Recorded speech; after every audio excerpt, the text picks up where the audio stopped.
Here is your full cinematic script. POV, you're the only person who knows the president is compromised.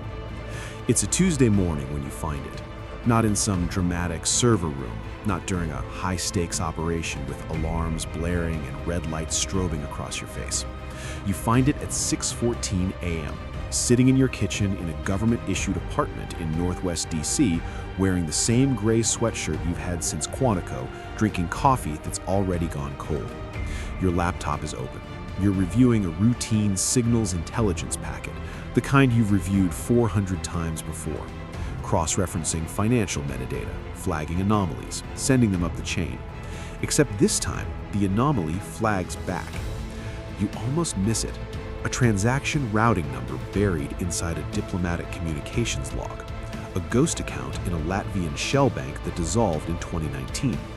A shell account that should not exist, attached to a name that should never appear in this kind of file. You lean closer. You run the cross-reference again. The system returns the same result. Your coffee cup is halfway to your mouth when your hand stops moving. The name on the account belongs to the sitting president of the United States.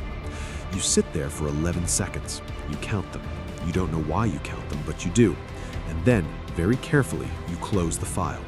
You do not forward it. You do not flag it. You close your laptop, stand up, walk to your bathroom, and run the tap until the water is cold. You hold your wrists under it. An old trick someone taught you at the farm.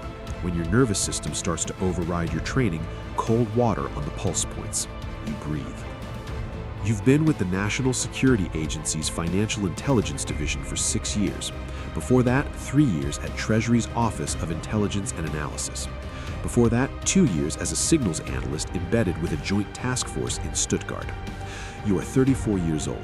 You have a level 5 SCI clearance, a small scar above your left eyebrow from a car accident in Tbilisi you're not allowed to discuss, and a file somewhere in Langley's HR system that describes you as analytically exceptional, operationally cautious. You have never leaked, you have never broken protocol, you have never given anyone a reason to look at you twice. That streak ends today. Or it doesn't. That's the decision you're making right now, standing over a bathroom sink, water running cold over your wrists. You go back to the laptop. You open the file again. This time, you slow down. You trace every node in the transaction chain, not because you don't trust the first read, but because you need to be certain before your brain is allowed to process what this actually means. The shell account was opened in 2016, 7 months before the election, dormant until early 2017.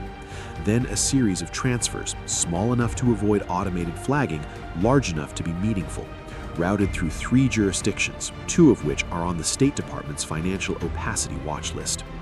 The final destination is a real estate holding trust registered in Delaware. You've seen this architecture before.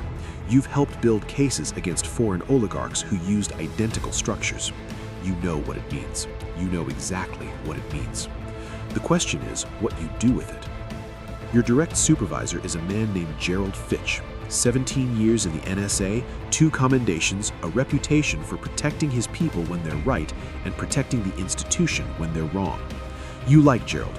You trust him in the measured, conditional way you trust anyone in this building. But Gerald reports to the Deputy Director of Signals Intelligence, who was appointed 18 months ago by the current administration. That's a problem.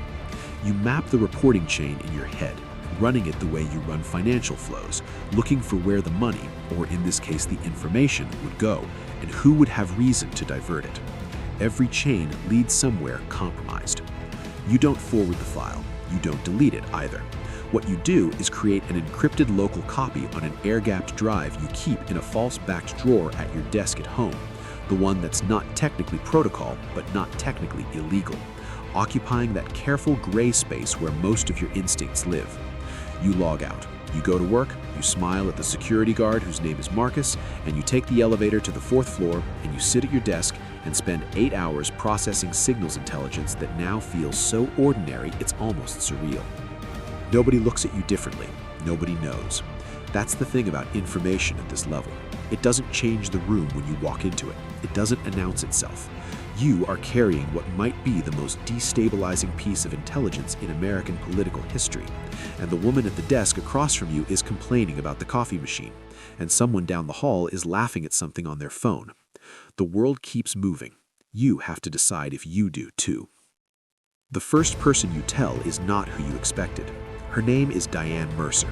She's a senior counsel at the NSA's Office of General Counsel, the kind of lawyer who came up through the FISA court system and knows where every procedural body is buried. You don't know her well. You've spoken maybe a dozen times over 6 years, mostly in the context of legal review on cases you were supporting. But 3 years ago, during a review process that could have ended your career over a judgment call you made on a surveillance warrant, she was the one who read the file correctly and said so in a room full of people who wanted to read it otherwise. You trust her for that specific thing. You don't know if you trust her for this. You request a meeting through official channels, marking it as a routine legal consult on financial intelligence methodology. That buys you 45 minutes in her office on a Thursday afternoon. You close the door, you watch her face, and then you tell her not by showing her the file. You don't bring the file. You're not ready to transfer the information through any channel yet.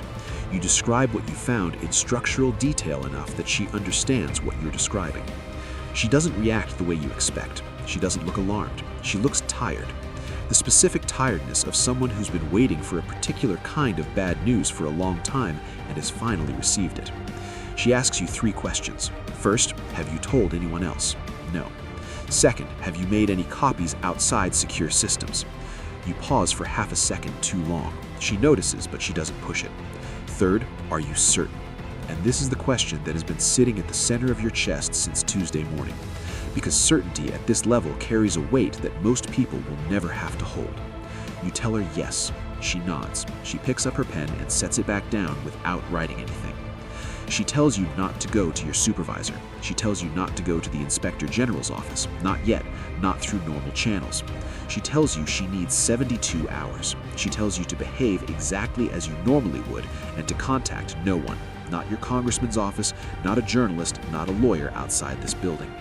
She tells you all of this in a calm, quiet voice, and you understand that she is not telling you what to do as much as she is telling you what she needs in order to try to survive this alongside you. You go home. You don't sleep. On day 2, you realize you're being watched. Not obviously, not clumsily, but there's a black Suburban that parks on your street every morning that wasn't there 3 weeks ago, and the man in the coffee shop 2 blocks from your apartment who reads the same newspaper 3 mornings in a row, and the way your building's elevator takes 4 seconds longer than usual to reach your floor, which could be mechanical or could mean someone is holding it. These are small things. They're the kind of small things that paranoia manufactures when you're under stress. You know that. You've seen analysts spiral into counterproductive surveillance anxiety after high-pressure cases. But you also know that paranoia and pattern recognition share an address, and you've spent 6 years learning which one is speaking. You vary your route to work. You switch coffee shops. You buy a new burner phone with cash at a CVS in Rockville, and you don't turn it on. Not yet. You just hold on to it. An option, not a decision. Diane contacts you on day 3 through a method that surprises you. A handwritten note delivered via a junior paralegal who hands you a sealed envelope in the hallway and walks away without making eye contact. The note has 6 words on it. 3rd floor, east stairwell, 4 p.m. You are there at 3:58. She comes alone. She's carrying a coffee like she's just stretching her legs. She stands beside you and talks without looking at you, her voice barely above ambient noise. She has spoken to one person, someone she trusts the way you trust her for one specific thing in one specific room 3 years ago. She will not tell you who it is yet. What she will tell you is that the pattern you identified is not new, that there are people inside the building and outside it who have suspected something like this for months and have had nothing solid enough to act on. What you found might be the thing that changes that, but only if it's handled correctly. And correctly in this context means not through the standard chain, not through the IG, not through Congress, not yet, not directly. It means building a case first before anything moves. Because if this surfaces prematurely without documentation sufficient to be airtight, it disappears, it gets buried, and so do the people who surfaced it. She looks at you directly for the first time.